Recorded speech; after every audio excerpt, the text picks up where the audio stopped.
First of all, I would like to say a real pleasure to be part of the conference. Thank you for the invitation and very impressive agenda so far. I mean, great speakers. So it's a pleasure for me to also bring a little bit more insights of what we do at ZF Wind Power when it comes to digitalization. So today we're going to be talking about services powered by analytics and how they help the organization to take service to the next level. My name is Mikhail Ivanov. I'm the product manager digitalization at ZF Wind Power. So let's kickstart it. First of all, for those of you that don't know ZF Wind Power, some facts and figures. So we're one of the oldest players when it comes to gearbox design manufacturing. We have 40 years in the wind sector.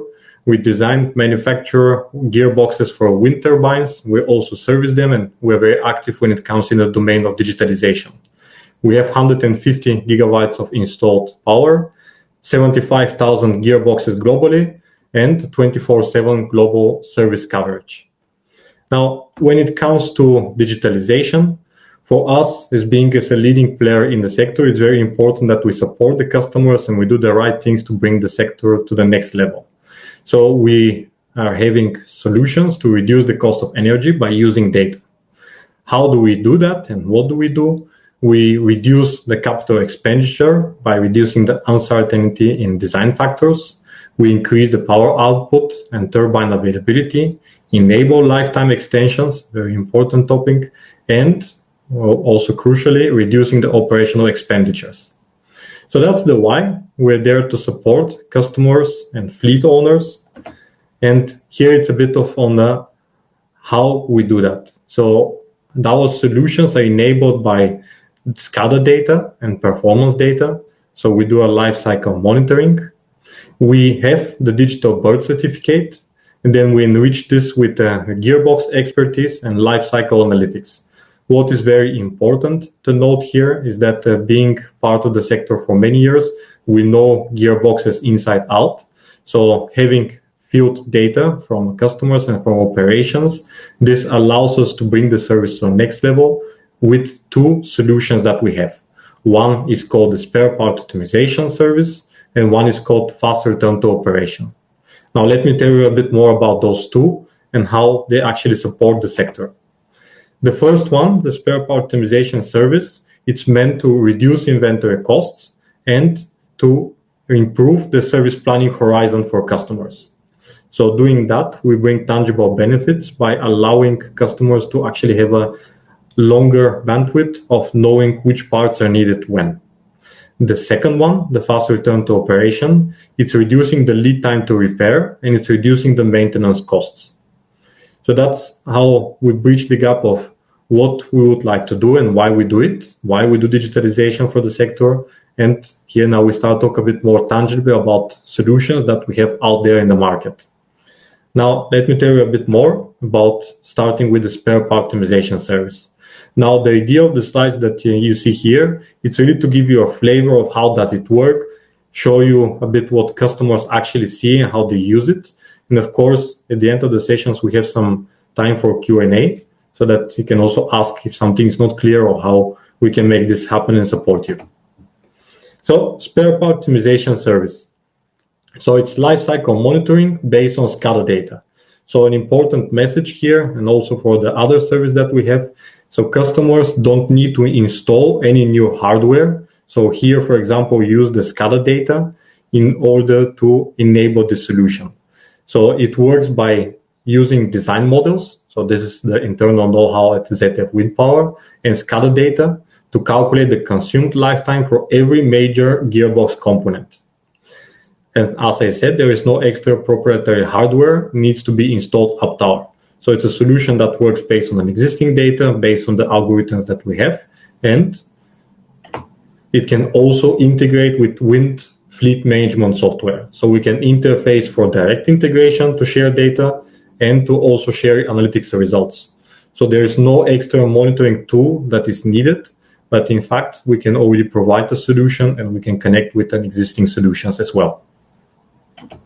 Now, to make it more concrete of how in fact it works, you see here a table of the two main components of the solution.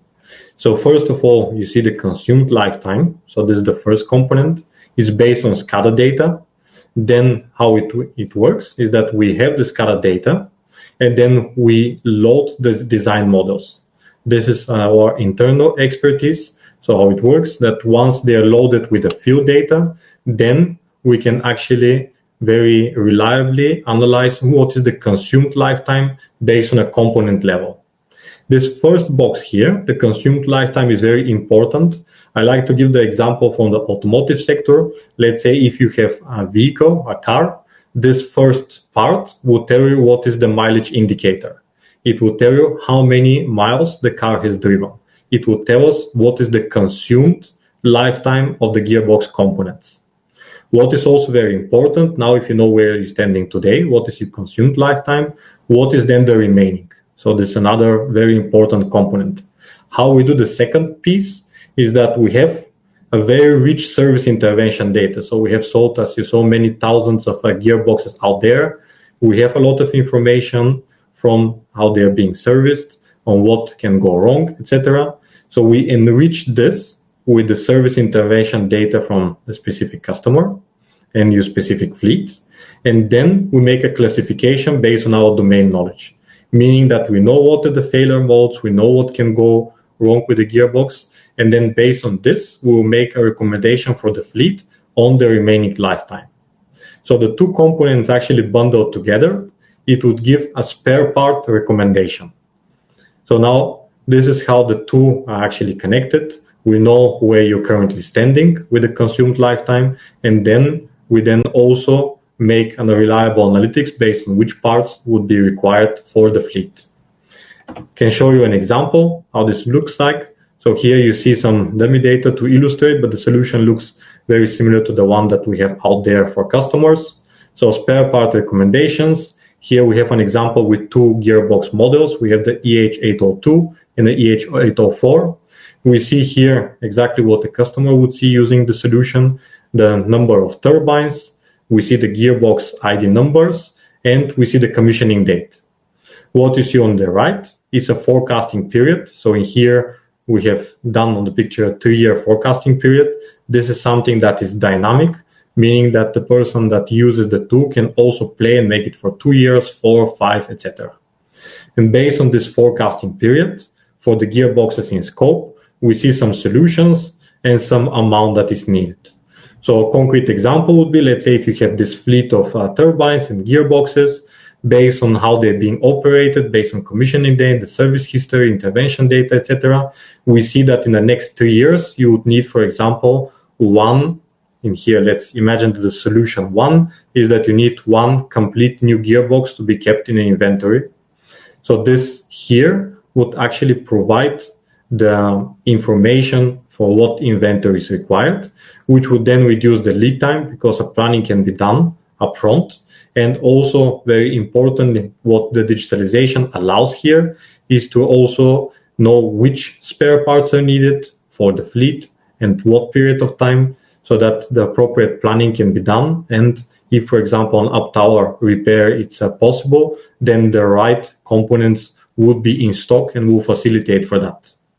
So that's what we do when it comes to spare part recommendations. So it uses SCADA data, something that is already existing. It's being enriched by our domain knowledge for knowing what can happen with the gearbox based on our field inspection, of course.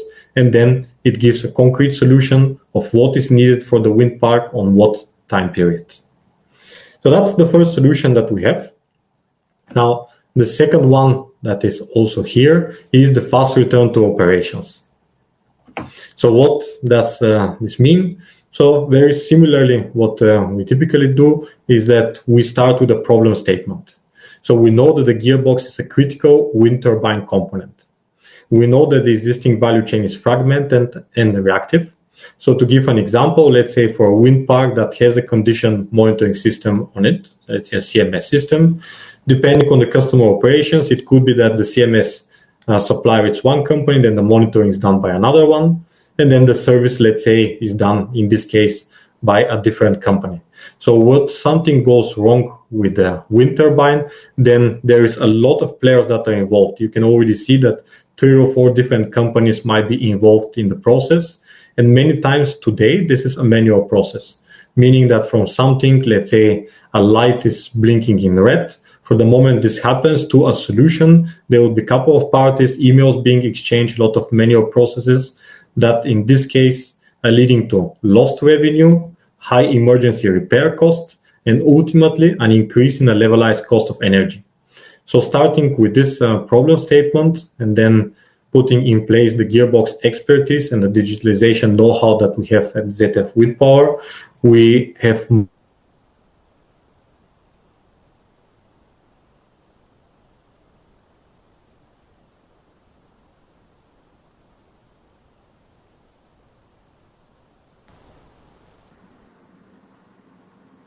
Uh, 2 days.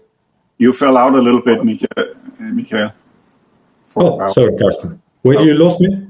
About 30 seconds, I think. So if you maybe just last half of last slide, maybe. Okay, but then let me make once again the connection. So what I was just wrapping up here this slide with is that this is the problem statement on a high level. And then what you see on the next slide, it's actually how this looks a bit more practically speaking. So for a typical example, or for an example that we have taken, a fault notification processing can take anything around 2 days, meaning that something is going wrong with a wind turbine. Then there is, let's say, a report coming from the CMS supplier. Then it takes about 2 days to really understand and to make sure that what is written there is being understood, the right things are being put in place, etc. So let's say here we have spent 2 days. A fault inspection time, 1 week. So depending on what the CMS report would read, a boroscopy, for example, might be needed. So someone needs to climb the turbine, and then that would take a week. Order the right components. Let's say we have them in stock or something, it's done with a short lead time. That can take a bit a week, much longer depending on what components are needed. Plan and execute repairs, about, let's say, an average in this example here for 2 weeks. So then for a failure that have occurred with the wind turbine here in scope of a 3.5 megawatt, so this about 4 weeks period of time would result in about 50,000 euro lost revenues. So then we have a concrete problem. We have here a concrete example to really qualify the problem. Now, what is the solution for this problem is the evolution of maintenance. So what I have described just now is, let's say, a reactive problem. So something has occurred. A lot of time it's needed in order to fix this failure because it's already occurred. So something has happened, needs to be fixed.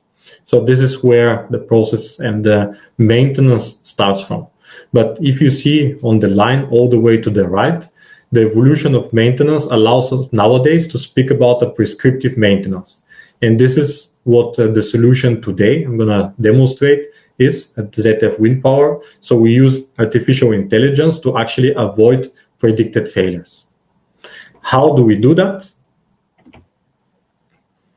Here it's a high-level overview. So we're connecting and processing data to enable prescriptive maintenance, meaning that the wind turbine data, the CMS signal, what I have just described, that typically is a manual process. Then nowadays we can integrate it via cloud integration to our production data and our know-how to enable prescriptive maintenance. And this is described by the model that we have, See, Think, Act. So let me show you a bit more how actually this one is working. So I'll illustrate it with a case study because really here the objective is to keep it really tangible. So we have tested this that I can demonstrate for a project that was running for longer than a year for a customer based in Europe with about 100 wind turbines. And for this specific case study, we partnered with SKF, and the solution is our partner for this. So how does it work? You see on the bottom, it's a busy slide, but very easy to understand. We see the model See, Think, Act. So how things start, it all starts from our side with the CMS alert. So something is going wrong. In this case, the CMS system providers, they have a lot of know-how to actually identify anomalies ahead of time. So this would be the first step for us. So there would be a CMS alert, something would be going wrong. We'll receive the CMS alert via the cloud integration. So there is no manual process needed at this point of time. So the alert would be automatically processed. So the improved severity classification of alerts would be done based on prior knowledge. Means that here is where our gearbox expertise starts to kick in. So an automatic process that the system understands what the alert means, how it connects to the gearbox model that is in scope, etc., etc. Second point in the think stage is that there would be alert-based recommendation. So automatic match would happen between the alert and the most likely failure that is associated with the alert. And of course, what's very also important, and the respective recommendation. The last piece, the act, so service execution, so automatic initiation of supply and service execution when needed. So to just sum up until this point, so today we're talking about a manual process that takes time and effort in order to move from a problem to a solution. And now what you see here on the screen is actually how we do an automatic process from a CMS alert coming in. This alert is being matched to our gearbox expertise. Recommendation is there, and there is also a solution. Now, let me give you a bit more details. So here is the thinking part. So a CMS alert, very typical, something is going wrong. The level is being reached and a CMS alert is being pushed to the cloud. So here it's once again the what, failure classification based on gearbox domain knowledge, and a repair solution.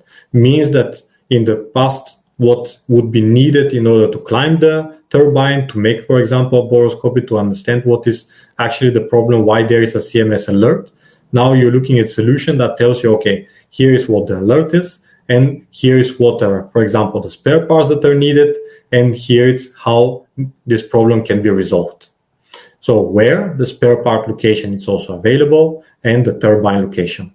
When a reaction horizon will be provided, and this is here is very important. So the solution would also indicate to the customer what is the reaction horizon, what is the severity of the alert, how much time is there in order to make a reaction. Could that be planned in the next maintenance, for example, or is it something that needs to be immediately dealt with? So if possible, the spare parts availability and the technician availability then is all bundled together to plan for the best moment. So it's all about having actually the right parts, the right technician at the right time to actually resolve what then the CMS alert is indicating based on our also domain knowledge. So this is about the alert processing. How this actually works in a bit more statistical example. So let's say here we have on the left, on this table, we see that we have, let's say, 3 failure modes. So we know the gearboxes inside out, and we know, let's say, for this gearbox, there are 3 failure modes that can occur. We know what is the risk associated with each failure mode, and we have some information on what is the occurrence probability based on our service history. Then based on the input from the CMS supplier and the sensor readings, then basically we rearrange the failure modes to come up with the failure modes that is associated with the CMS alert. So then there is an advanced mapping of failure modes and the probabilities. So you're seeing here that, for example, failure mode 2, which is of a risk, then this is the one that is basically connected with the CMS alert that is being received for this problem. So then this alert-based recommendation really allows to move to a service execution. So it's all, again, cloud integration. So the system automatically creates the right work order and it links the case with the ERP systems, in this case for us and our partner SKF, then allows for material planning and financial handling. So all in all, what is the ultimate result from a problem? Now we're talking about a fast return to service. And how this translated for this typical case study in here that we have.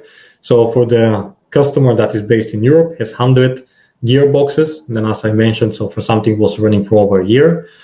At the beginning, we have here a 50% alert processing effort. So something that was done manually in the past, now it's fully automated. So this allowed for the customer to benefit from much lower alert processing effort. The unplanned field inspection was reduced by 60%, meaning that we're able to really demonstrate immediately what is the solution associated and what needs to be done. So this he actually removed the unplanned field inspection and reduced it with 60%. And the lead time to repair, a huge number that you see here, so a reduction of 85%, meaning that being able to know what is the reaction horizon, having the spare parts planned in, the technician availability planned in, so the lead time to repair significantly reduced in this case. And then the turbine uptime was improved, and then in this case, the annual energy production went up by 0.4%. So also another important achievement here for this specific project. That was from my side what I want to demonstrate today in terms of the solutions that we have for the market that are already out there and they're benefiting the customers. Some conclusions on a high level, for example, for the fast return to operation. So it's a fragmented and reactive value chain that existing today in many situations. What we have done is a see, think, act model to reduce downtime and operational expenditure to support customers. And we have seen that there is a lot of positive impact out there.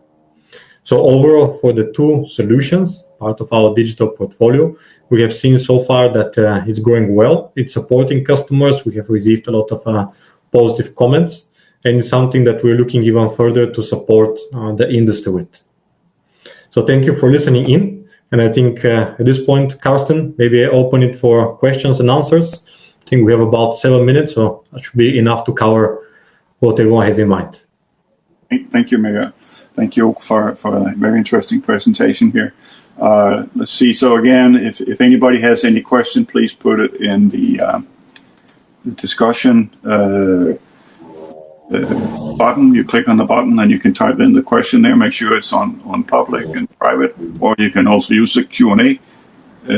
That's fine too. Somebody has raised their hand. Oh, didn't quite see that. So I saw somebody raise their hand, but I didn't quite see who it was. So maybe you can push that question into the Discord. There they come. Okay. Can you see it, Miguel, or do you want me to read it? No, please go ahead, Carsten. Okay. So the question is, does the system work with standard SCADA signals? I had the same question. And do you, ZF, do you adapt different SCADA signals to your system, or how does this work? Or you have only one standard, or who does the mapping, so to speak, from the turbines?